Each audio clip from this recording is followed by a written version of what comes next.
Hi, I'm Luke Tanaka, and I'm here with Elmhurst head football coach Ron Planz. And coach, now that you've had some time to digest the film, what did you see out of the Saturday matchup?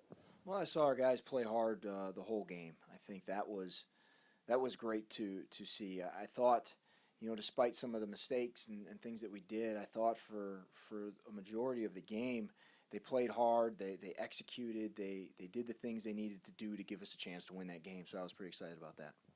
After scoring 3, 17, and 14 points in your first three CCIW contests, you're able to put up 28 against Illinois Wesleyan, which was the highest output that they've allowed all season. What did you see out of the offense that helped you put up that many points? The offense clicked well. The offense did really, really good. They took to the schemes and things we put in for the week. Kind of had to go back to some of the things we wanted to do early in the season. Especially like we did things that we did against Loris and Hope and those things when we had a little bit more mobility at quarterback. So we were excited to see the offense get off on a good start. At 179 total rushing yards, which is your most in any CCIW game this season. Felt like the lanes just started to open up for Orlando Hernandez, the mobile quarterback that you mentioned, and Connor Brewer, especially those two. What did you see out of those two guys, and how were you able to create those chances and those holes? Well, it's like we've talked about before when you guys asked about it as the season was going. There's ways to create running lanes. You can do it by throwing. You can do it by running inside and outside. We've been trying to get that going the last few weeks and haven't been successful at it for various reasons. It was good to see the execution that the offense put on this week to allow us to open some running lanes and head it inside, then hit it outside, then hit it back inside, then throw some passes and do some things. It gave us a lot of flexibility in our play calling, and it was dynamic to watch. And also through the air, Orlando Hernandez, in his first collegiate start, had the second highest completion percentage you've had this season behind Zach Campbell against Hope. What did you see from him when his play through the air? Yeah, I thought he was smart with the football. It was a pleasant surprise for us at the poise that he showed, standing in the pocket, some of the ability we knew he'd be able to create, moving around, getting out of the pocket and throwing the ball. But I thought he made some pretty good decisions. I thought he threw the ball away when he needed to. I thought he put it where it was supposed to in the certain route combinations based on the coverage he was seeing.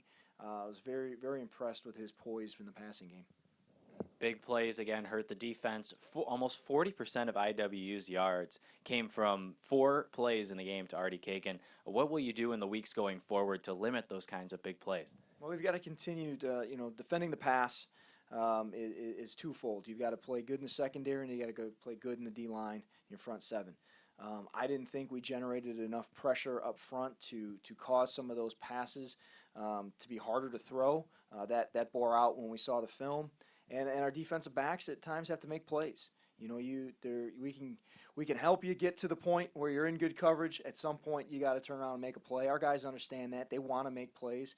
They're excited to get back after it in practice and get better at doing that stuff. But we've got to find a way to create more pressure up front as well. Despite the tough day on defense, you were able to limit IWU to just 3 first downs in the third quarter, so no points. And as you were able to get back into the game in that third quarter, talk about what the difference was in that quarter on defense. Really, the whole second half defensively was better. We tackled better. We rallied to the ball better. We played more physical.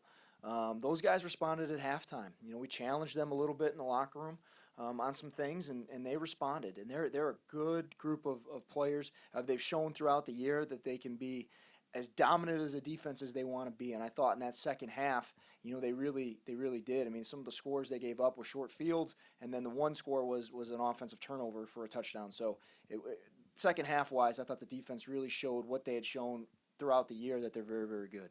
Is that second half going to be an example for your team going forward? This is how we need to play for 60 minutes? Well, I think it's always an example for them. It comes down to just being able to do that, being able to focus for that amount of time, and that's what we're working on, and that's what we're continuing to stress. And they know they have it in them. Offensive does too. You talked about the offensive output we have. They know they have it in them as well.